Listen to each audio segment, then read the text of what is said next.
তো কেমন আছেন আপনারা? আপনাদের সবাই আমি টগর সবসময় হাজির। তো আজকের পার্টে আমি বলবো আমার নিজের ব্যাপারে। হ্যাঁ, আমার নিজের ব্যাপারে। তো প্রথমে আসি তোমাদের মিসআন্ডারস্ট্যান্ডিং দূর করার জন্য তোমাদেরকে একটা প্রশ্নের উত্তর দিব। সো তোমরা অনেকে মনে করতেছো আমি একজন 80 বছরের ব্যক্তি। না, আমার বয়স 20 বছর। তো তোমরা অনেকে ভুল করতেছো কারণ আমার বয়স 11 বছর। এবং আহ, আমি থাকি কোথায়?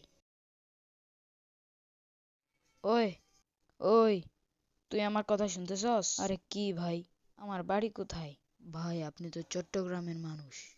হুম, এটা তো বেশ ইন্টারেস্টিং।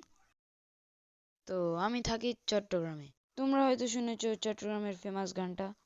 হেই, তুই কি শুনেছস? কি ভাই, চট্টগ্রামের ফেমাস গানটা? এটা আবার কি জিনিস? প্রথমবার শুনলাম।